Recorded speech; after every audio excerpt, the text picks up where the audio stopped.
Sa labas na tayo ng bahay. Kaya nag-drop yung temperature naman. I-enjoy ko to habang wala pa yung Hyde Park. Nabasa yung mga tao sa loob.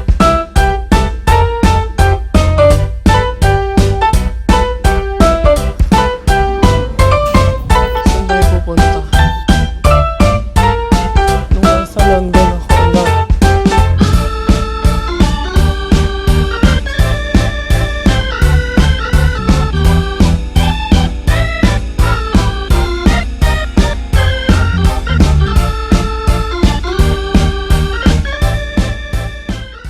Annyeong everyone and welcome to another video. So samahan niyo po ako, papunta po ako ng city center. So let's explore the city center, kung ano makikita dito. Dahil tapos na ako maglinis, tapos na ako maglaba, it's time for me to probably let's visit a cafe, tapos dun tayo mag-edit ng videos or probably just people watch kasi naiinip ako sa bahay.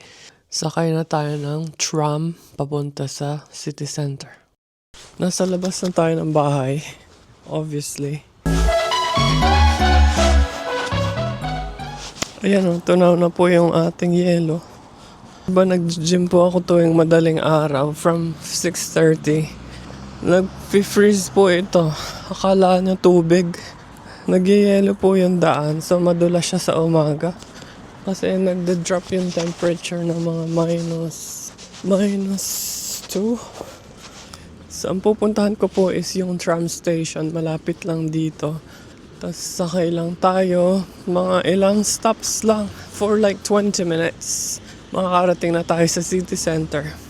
Diba, ang ganda ng araw, malapit na talagang mag-spring. Ngayon ko na-appreciate yung init ng araw. Kaya i-enjoy ko to habang wala pa yung tram. Mga ilang minutes pa. 5 minutes. Ayun na ba yung tram natin? Wait lang, i-check ko. Baka tayo ay late na.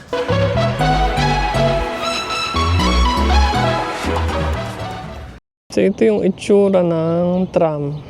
Ganito po yung itsura ng tram. Para lang siyang subway kaso nasa taas or overground sa UK.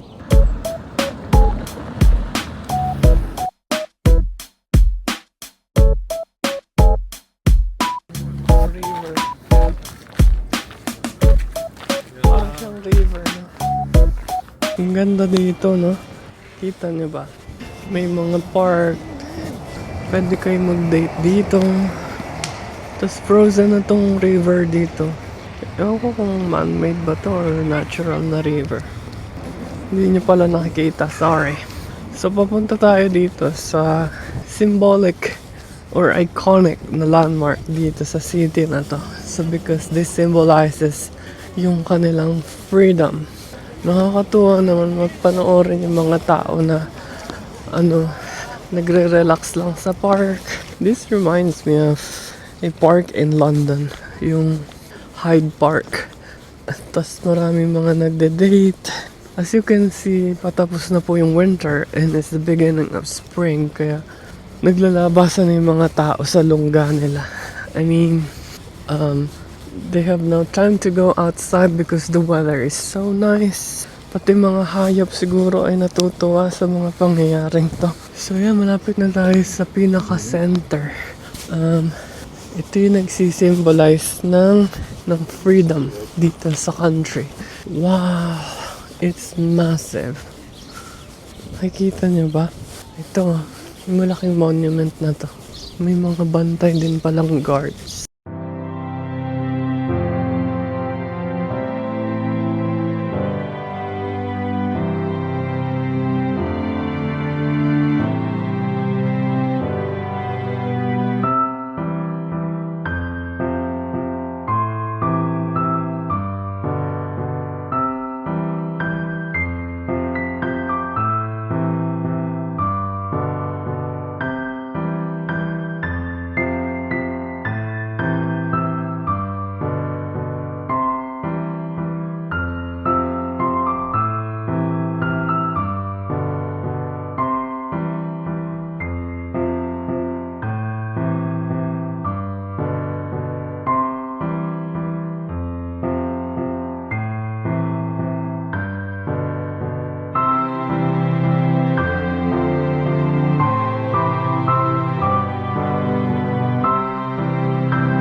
Anyway, let's continue walking para makakita ng cafe. Yun, nakita ko na si Rocket Bean. Doon tayo pupunta. And it closes at around 5 p.m. and it's currently 4. So puntahan natin ang Rocket Bean. So ito siya sa likod. It's against the light, so hindi nyo makikita. But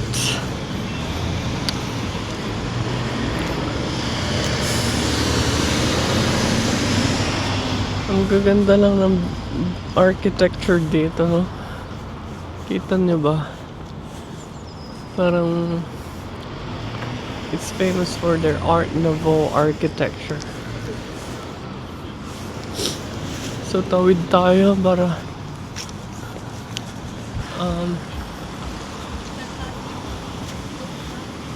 yes, nakatawid tayo. So yan, nakita nyo naman yung Freedom Monument. Nasa harap ko lang siya. Gusto ko lang siyang pagmasdan hanggang ngayon. Anong feeling na nakapunta dito? Parang nakaka-goosebumps. Kasi ito yung nagsisimbolo ng paglaya nila. Anong makikita sa paligid? May mga street foods, restaurants, and cafes. Ang pupuntahan ko is yung Rocket Bean, which is somewhere here. Magkape tayo habang while watching the sunset. Ayan yung Rocket Bean.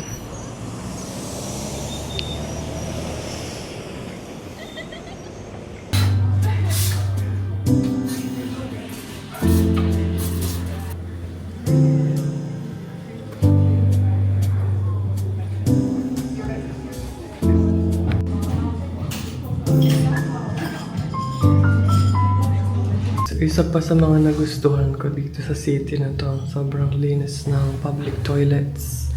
So, ganyan naman. Ayan. Nasa toilet po ako. And, sobrang linis niya. Para din pala siyang song daw. Ayan, no? May mga scooters na pwede mo i-rent. Tapos ito, ganda ng structure, no? Yung architecture dito. Lakad lang tayo. Samahan niyo po ako.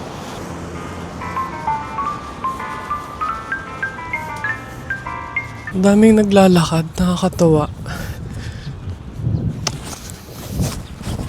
So ito ang itsura ng Freedom Monument sa side. Tingnan niyo naman kung gaano kaganda. Nagtutunaw na yung ice. And may kasama siyang putik. Saan tayo pupunta? Gusto nyo ba magpunta ng shopping mall kasi dumidilim na?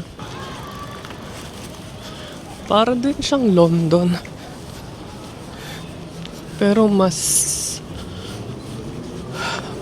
maganda yung architecture sa UK kaysa dito. But hindi naman ako nandito para i-judge yung architecture. Meron din siyang kanyang sariling charm. And more importantly, mas mababa ang cost of living dito. Kaya ako nag-move dito dahil doon.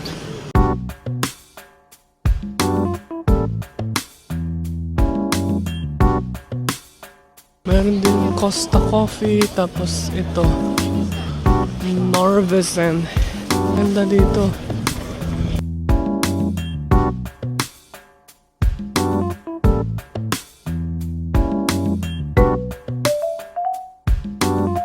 Nakita ko ng homeless. Wala lang, na-mention ko lang kasi last time nung nasa London ako, ang daming homeless. Eh dito, konti lang. Hi guys, welcome back to my channel, and here we're going to explore the underrated city in Europe, Riga, Latvia. When people think about traveling to Europe, they usually talk about cities like Paris, Rome or London or Milan, But today I want to introduce to you to a city that is honestly very underrated. This is Riga, the capital of Latvia. Not many people outside Europe talk about it, but Riga is actually one of the most beautiful cities in the Baltic region. So Riga is located in Northern Europe. Nalilito na nga ako minsan kung Northern Europe ba or Eastern Europe. It's situated together with Estonia and Lithuania, right along the Baltic Sea. And interestingly, Riga is the largest city in the Baltic countries. One of the best places to explore here is the Riga Old Town. When you walk around this area, you'll notice the cobblestone streets, colorful buildings, and medieval architecture. It honestly feels like you step into a different time. So yung pinakita ko po sa inyo kanina is the Freedom Monument in Riga. So this monument represents Latvia's independence and national pride. Nakita niyo po kanina na yung statue na to ay may hinahawakan siyang 3 stars, which represent the 3 historical regions of Latvia. So yung iba po sa inyo baka mapapatanong bakit pa ako lumipat from South Korea to Riga, Latvia, mukhang luma na itong bansang ito. Another thing I like about Riga is that compared to other European cities and relative to South Korea, it's actually more affordable. If you compare it to cities like Paris or Amsterdam, traveling here can be a lot more budget friendly. Opinion ko lang yun.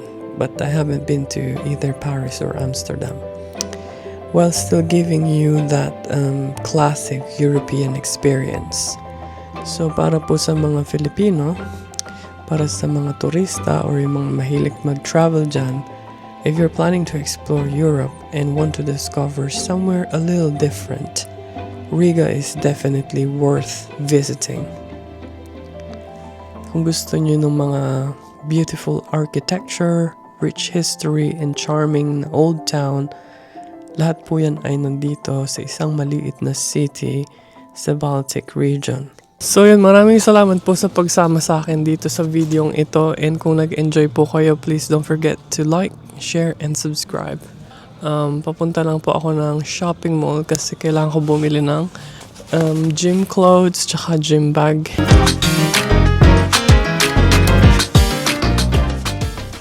And kung nagustuhan niyo yung ganitong klaseng video, please let me know in the comment section. Itutour ko pa kayo, don't worry.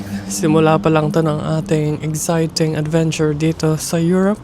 Marami pa tayong city na i-explore. At the same time, mga foods na ito-try. And madidiscover sa mga kultura nila. So yeah, punta lang po ako ng shopping mall.